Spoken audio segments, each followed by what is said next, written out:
Welcome viewers. So we are studying citric acid cycle, and in citric acid cycle so far we have covered step 6. Okay, and in step 6 the product was fumarate, correct? So only 2 steps are left, and in this video we will discuss about those 2 steps. Okay. So fumarase is the enzyme catalyzing this step, which forms malate or L-malate, because the enzymes in the citric acid cycle are stereospecific, just like we form trans isomer of one product, and here we will form L isomer of malate, correct? So fumarase is a lyase, and lyases usually do not require water for their catalysis, but here in this case the fumarase, it comes under hydrolyase category, means the reaction it catalyzes involves H2O, okay, not directly, because H2O comes in the form of OH minus first and then H plus again, okay. So the addition, it catalyzes addition reaction, fumarases lyases catalyzes addition reaction, but here it is addition of water takes place, correct? So water comes in the form of hydroxyl group first and followed by hydrogen ion H plus second, okay. So this reaction is stereospecific, as hydroxyl group adds to only one side of the double bond of fumarate, forming only L isomer of malate, correct? Clear? Simple? Okay. The fumarase has 2 isoforms, one present in the cytosol, second present in the mitochondrial matrix. And obviously if we are discussing citric acid cycle, mitochondrial matrix isomer of fumarase has come into role, correct? There should be no confusion in that. So cytosolic fumarase had some different roles, and we will discuss about amino acid synthesis and degradation reactions, okay. So the last step of the citric acid cycle is dehydrogenation, or you can say oxidation, catalyzes by oxidoreductases, and here the specific enzyme is malate dehydrogenase, which causes the conversion of, or which causes the oxidation of malate to oxaloacetate via simultaneous reduction of NAD plus to NADH, correct? So the delta G, which is written here in bold, it is plus 29.7 kilojoule per mole. So the question arises in your mind is how this reaction is feasible if the delta G is very large positive. Yes, thermodynamically this reaction is not feasible, but biologically this reaction takes place in the forward direction, because the oxaloacetate, the product of this reaction, has in high demand with your citrate synthase, the first enzyme which is waiting for its substrate to condense 2 carbons of acetyl coenzyme A for oxaloacetate, correct?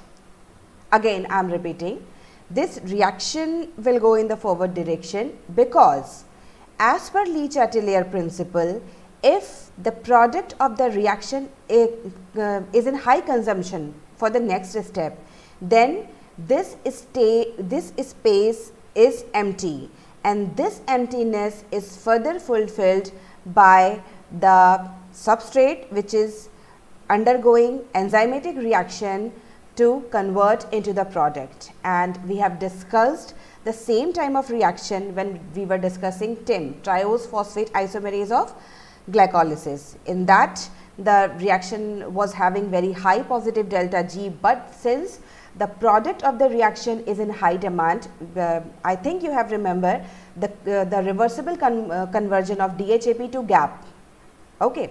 So since the product of the reaction is in high demand, the reaction will go in the forward direction despite the fact that delta G is high positive, correct? Secondly, the NADH which is formed in this reaction goes directly to the electron transport chain and donates its electron to there and becomes NAD+. So, this also leads to the forward direction of this reaction, because you are constantly getting NAD+, which is required as a cofactor, or you can say as a second substrate for this enzyme catalyzing reaction, and oxaloacetate, the product of this reaction, is in high demand because citrate synthase is waiting for it. As soon as it forms, citrate synthase sucks it up, correct? So, this is the overall reaction of the citric acid cycle, showing all the 8 steps very clearly, involving all the enzymes, all the intermediate forms, and all the cofactors and energy released in the form of ATP, GTP or FADHs. You can see it very clearly from here, that at which step NADH is formed, at which step FADH2 is released, and at which step you will get GTP. So, this is for your quick revision. Okay. So, if you see the net reaction of citric acid cycle, we started with one acetyl coenzyme A, and at the end we get 2 molecules of carbon dioxide along with 3 NADHs, 1 FADH2 and 1 GTP or 1 ATP, correct. So, this is the stoichiometry of this reaction, and you need to be very clear that we have started from one acetyl coenzyme A, but if you start from one molecule of glucose, the story will be double, because you will have 2 acetyl coenzyme A in your hand, and then everything on the right side of the reaction becomes double. So, you can see very clearly from this slide that energy produced by the citric acid cycle.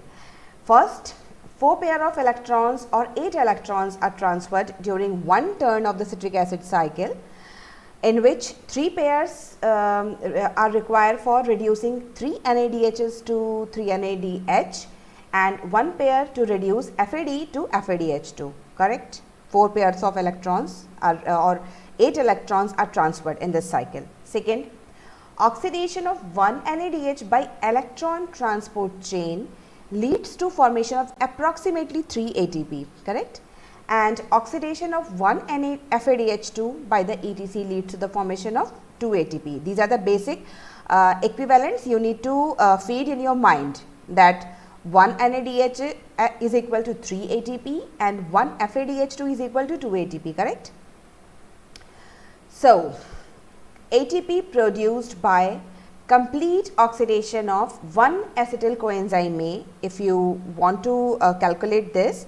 So, 3 NADHs means 3 multiplied by 3 is equal 9 ATP, 1 FADH2 means 1 FADH2 means 2 ATP, so it is 2 ATP, and 1 GTP which is equivalent to 1 ATP, so it is equal to 1 ATP. So, 9 plus 2 plus 1 is equal to 12 ATP are you get from this citric acid cycle, okay.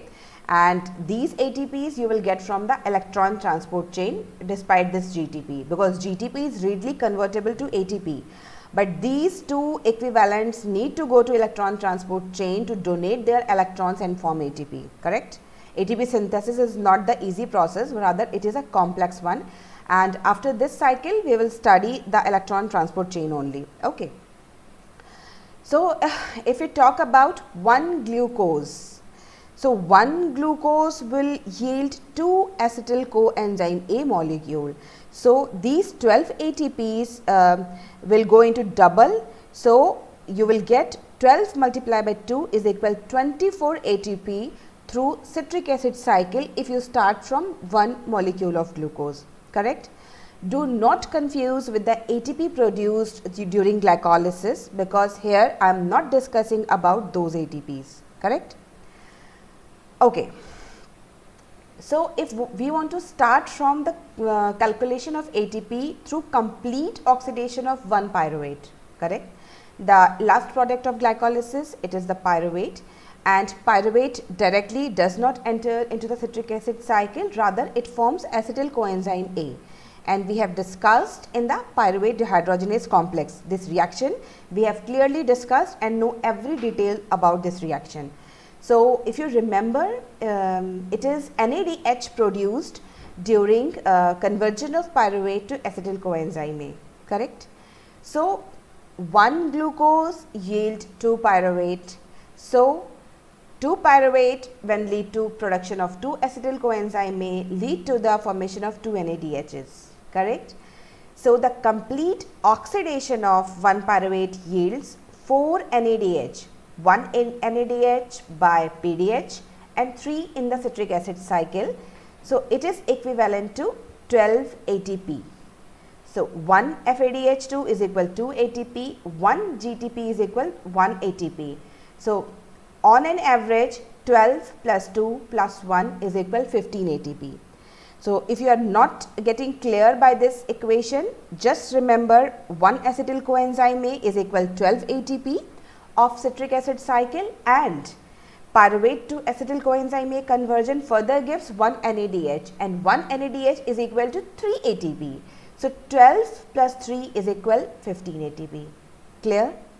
So, in this slide we talked about 1 acetyl coenzyme A and 1 pyruvate on the left side, and here it is about the energy or ATP produced by using 2 acetyl coenzyme A. I have not included PDH reaction in this calculation.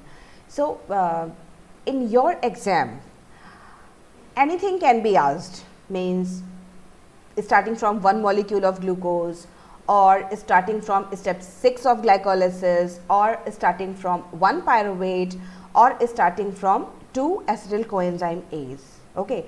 So, if you are clear with the steps, then only you will be able to calculate how much ATP is generated as per the question asked, correct. So, keep revising and do thorough revision, because in the next lecture I will talk about the regulation of citric acid cycle. So, all these steps and all these energies will be very clear in your mind. Okay.